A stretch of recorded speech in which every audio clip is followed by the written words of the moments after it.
Welcome नाज़रीन, online reporters के साथ कमरुज़्ज़मान भट्टी आपकी खिदमत में हाजिर है। जैसे हमने आपको बताया कि इस्लामाबाद में जहाँ पे सियासी माहौल गर्मा गर्म है, मौसम खुशगवार है, वहाँ पे एफईसी की meeting, Pakistan federal union of journalist की एफईसी की मीटिंग है और उसमें लाहौर से हमारे सदर आए हैं, पंजाब यूनियन ऑफ जर्नलिस्ट के सदर जनाब जाहिद रफ़ीक भट्टी साहब, उन्हीं से जानते हैं। बहुत शुक्रिया जाहिद रफ़ीक भट्टी साहब ऑनलाइन रिपोर्टर्स को टाइम देने के लिए। तो क्या इस वक्त एफईसी के रूबरू मामलात हैं, चूँकि काफ़ी अरसे से ये एफईसी नहीं हो रही थी और साफ़ियों को बहुत सारे मसाइल हैं, किस तरीके से एड्रेस करेंगे? बहुत शुक्रिया कमर भट्टी साहब आपका।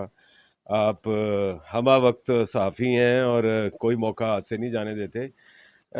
जो बात हमारी यहाँ पे एफईसी के इजलास की है, तो ये बड़ा खुश आइंद है। और जबकि पाकिस्तान के सियासी और मुआशी मामलात इस हद तक ख़राब हैं, इसमें जो मुआशरे की हकीकी तौर पे आँख और कान है हमारी सहाफ़ी बरादरी और ख़ासकर उनकी लीडरशिप, वो इस मौका पे जब मिल बैठेंगे, उसमें सहाफ़ियों के माशी मामलात, उनकी तनख्वाहों का मामला, उनकी जो है डाउन साइजिंग का इशू है, ये हमारे प्रायोरिटी पे है। 3 रोज़ा इजलास में हम इन्हीं पे बहस करेंगे, मशावरत करेंगे और बिलाखिर किसी नतीजे पे पहुँचेंगे इंशाल्लाह। तो अब से थोड़ी देर बाद इजलास शुरू होने वाला है। इंशाल्लाह आप भी होंगे, क्योंकि आप साबिक़ सदर हैं पीयूजे के और एफईसी के मेंबर भी हैं। एफईसी के मेंबर भी हैं। और आपकी तो मशावरत जो है वो ना सिर्फ पाकिस्तान में बल्कि बैनुल-अक़वामी सतह पे भी बड़ी रिकग्नाइज़ है। और यहाँ पे पता नहीं ये मेंशन करना है कि नहीं कि हमारे जो कैमरा मैन हैं वो हमारे सेक्रेटरी जनरल हैं पीयूजे के, ख़ावर बेग साहब। वो भी हमा वक्त सहाफ़ी सरगर्मियों में, तंज़ीम साज़ी के मामलात में बहुत ज़्यादा महारत रखते हैं। और इंशाअल्लाह ताला इसके बाद जो आप व्लॉग करेंगे, उसमें हम बताएंगे कि क्या क्या प्रपोजल्स आई, किस हद तक हम इसको इम्प्लीमेंट करने में कामयाब होंगे। बहुत शुक्रिया। जी, बिल्कुल सहाफ़ियों के इश्यूज़ हैं और उसमें सैलरीज़ का इश्यू है, डाउन साइज़िंग का इश्यू है, आज़ादी इज़हार, आज़ादी सहाफ़त का इश्यू है।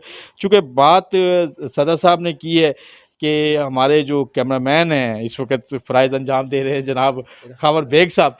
तो मैं चाहूँगा ख़ावर बेग साहब भी कुछ बताएँ। ख़ावर साहब क्या कहेंगे आप? जी, इसमें भट्टी साहब बहुत शुक्रिया पहले तो आपका कि आपने हमें ऑनलाइन रिपोर्टर में हमें भी टाइम दिया और स्पेशली इस इशू पे दिया कि जो कि बड़ा इस वक्त हॉट इशू है। जैसे कि सियासत में हॉट इशू बना हुआ है, इस तरह जर्नलिस्टों का भी एक हॉट इशू बना हुआ है जिसकी तरफ जो है कोई भी तवज्जो नहीं दे रहा।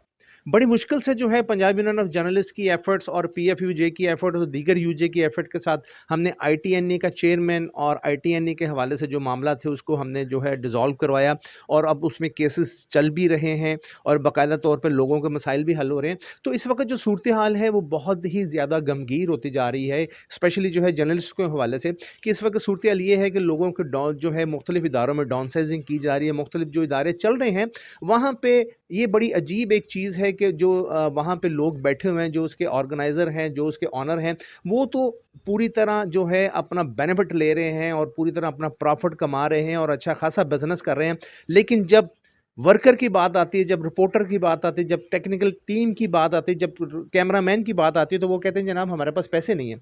5-5 6-6 माह की जो तनख्वाहों का मसला है वो अल्तवा का शिकार है। लोग जो हैं बहुत ही बुरे हालात हैं इस महंगाई के दौर में, जहाँ के इस वक्त सूरत हाल जिस तरह सियासी सूरत हाल है, मैं समझता हूँ वहाँ पे माशी सूरत हाल भी बहुत ज़्यादा ख़राब है। तो बड़ी साहब आपका बहुत शुक्रिया। आज जो फेडरल एग्जीक्यूटिव काउंसिल का इजलास होने जा रहा है अब से कुछ थोड़ी देर के बाद, वहाँ पे ये सारे मामला जो हैं डिस्कस किए जाएंगे, ना सिर्फ के बल्कि डिस्कस किए जाएंगे। वहाँ पे इन मामलात का जो है हल निकालने के, सॉल्यूशन निकालने के लिए दीगर इक़दामात किए जाएंगे। बहुत शुक्रिया भट्टी साहब आपका। जी, बहुत शुक्रिया। आपने जैसे बताया कि सारे अहम मामलात जो है वो इसमें ज़ेर बहस आएँगे और इंशाअल्लाह ताला सहाफ़ियों के लिए भी खुशखबरी आएगी, मुल्क के लिए भी सियासी माहौल में जो बेचैनी उसमें भी कुछ न कुछ नई और अच्छी खुशखबरियाँ सुनने को मिलेंगी।